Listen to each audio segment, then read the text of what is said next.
Hi everyone, hope you are doing well from wherever you're watching this channel, depending on your time zone. Now, the Deputy President William Samoei Ruto allies are trending on social media not because of good reason. They are trending because of feeding Kenyans with fake information. And Dennis Itumbi, who seemingly is the leader of William Samoei Ruto's communication team, has been at the center stage because of the photo that he shared on his Twitter handle. And after Kenyans questioning him, he went further to delete that photo even without apologizing to Kenyans because of sharing fake information. And this is what he had posted on his Twitter handle, if you allow me to read. When people run out of ideas, they settle for violence. Uoga hatuta nunua. Importantly, DP William Ruto was in Embakasi earlier today, Sunday 16th January 2022, and the picture of the support speaks louder than the stone and the violence. Hustler nation strong. That is Dennis Itumbi. And Pauline Njoroge was among the people who reacted to Dennis Itumbi post, and this is what she's saying, if you allow me to read. Surely, why do TT, meaning Tanga, people like picking photos from the internet and claim that's their crowd, only to very quickly pull down once they are caught? The other day, they used photo of a CCM, Chama cha Mapinduzi, ile ya Tanzania, rally, and yesterday they were posting photo of a church crusade. Yenyewe, once a con, always a con. She also accompanied another photo with what Dennis Itumbi had posted. And if you see that photo, you can see the people who are posting this photo. It was from Christ World Dominant Ministry. Again, the Standard newspaper also published an article on the same issue. And this is what they are saying, if you allow me to read. In the headline, Dennis Itumbi delete fake photo after uproar from Kenyans on Twitter. And according to this story, Dennis Itumbi has come under fierce criticism from a section of Kenyans online after he posted a fake photo and claimed it is of a crowd attending Deputy President William Ruto's rally in Embakasi on Sunday, 16th January. The picture of support speaks louder than the stones and the violence, Itumbi wrote on the microblogging site Twitter. They goes on to say, but a reverse search on the same photo shows that it was first posted during a gathering held by the late Reinhard Bonke, founder of Christ for All Nation Church in Nigeria, the year 2000. They goes on to say, he has since deleted the photo and uploaded genuine photos from the rally. However, he is yet to post any apology or a correction for misrepresenting of fact.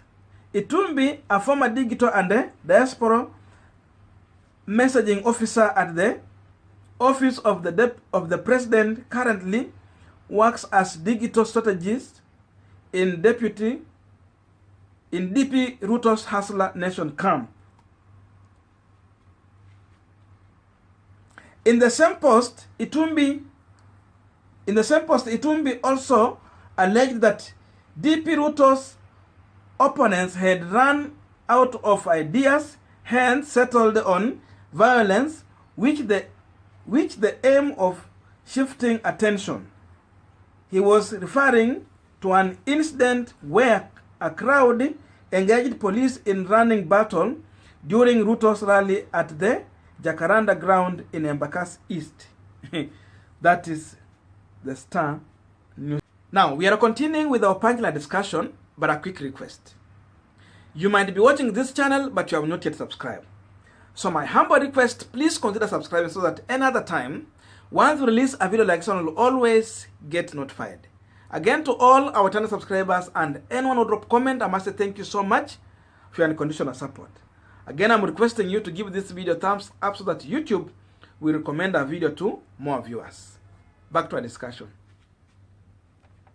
Now, if Dennis Itumbi want to condemn the incident of violence that happened in the Deputy President William Samoei Ruto's rally at Jakaranda in Embakasi using fake information, what can you conclude on the same issue? The same violence that happened, what can you conclude? Because now, he's using propaganda to condemn what happened in Embakasi. It is easy for anyone to conclude and say that maybe it was planted. Anyway, we are going to do a separate video on that. Now, Dennis Itumbi again is not just a blogger like any other blogger outside here. The fact is that Itumbi has been employed by William Samoei Ruto, the Deputy President, as his communication strategist. So the information, whatever information Itumbi is sharing out, is what they have agreed to get out in that way. So your package yenye walipewa wa Kenya, they wanted Kenyans to receive it in that way.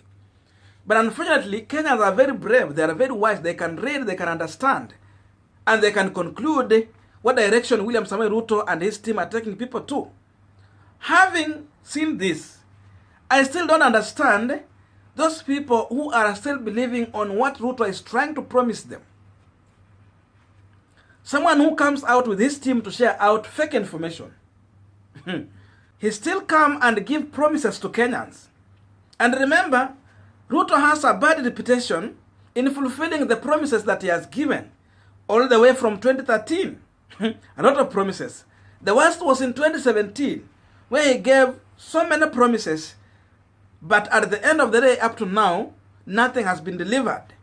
But even in his campaign, he still propagated the same on what achievement Jubilee has made. That is the same person who wants your vote on promises. And yet he's using propaganda to share out information. So in my own view, I don't see any reason anyone should believe in what William Samoei Ruto is doing, because his team is here sharing out fake information. And there could be so many reasons why Itumbi decided to share out this information. Because number one, Ruto does not have numbers in Nairobi. So they want to use fake information, fake photos, to create a perception that Ruto has finally gained ground in Nairobi. Number one, Ruto does not have numbers in Nairobi. And for you to win election in Kenya, mainly, you need to have Nairobi. Even if you don't have the whole city, you need a good stake in Nairobi. Ruto is worried because Kenyan politics is always voted under the ethnic line. So our politics is still tribal. And therefore, whether in Nairobi or where else, the tribe is going to matter in the direction they have decided to take. Ruto does not have enough numbers in Nairobi in terms of Kalenjin, because in this election, Kalenjin are going to matter a lot to William Samoei Ruto candidature, first of all, before he get out. And because there are not enough Kalenjin in Nairobi to even secure a member of parliament, na mtu asema mambo ya nini? Mambo ya Langata na Korir. That was just a favor. There are no enough Kalenjin in Nairobi even to make someone an MCA. That is the truth. So, Itumbi understanding this, they go ahead to use fake photos showing that Ruto has attracted a huge crowd to create a fake perception that finally the Deputy President William Samoei Ruto is gaining grounds in Nairobi. And therefore, people can use such things to believe in that and decide to realign themselves with Ruto. Because this election and any other election is all about perception. You can see where perception is taking Oka. Because they're not active, everyone is feeling they cannot do anything. But William Ruto and Raila have been busy creating their own perception. So that is what Itumbi and the team are trying to do here. Secondly, of course, Embakasi could be hostile to William Samoei Ruto because on how Ruto is approaching Raila Odinga in his campaign. So because of that, they did not intend to have a huge crowd in Embakasi. But still they want to prove a point to Babu Owino that we have our candidate here in Embakasi and he's emerging, he's having numbers. And Ruto is going to have a say in Embakasi East. That is the information they wanted to try and send out. And number 3, Raila was in Thika the other day. And we saw how the Thika residents received Raila Amolo Odinga to an extent of going further, even to referring to our deputy president as Mwizi. I don't know why. But I saw people chanting Mwizi. And they welcomed and applauded Raila. So, William Ruto going to Embakasi was also in response to Raila Amolo Odinga's influence in Mount Kenya region politics. Hiyo rally ya Raila Amolo Odinga iliwacha watu wa UDA wakiwa na shida nyingi kwa mawazo yao. So they had to do something. They wanted to make news. Wanataka wakuwe on headline.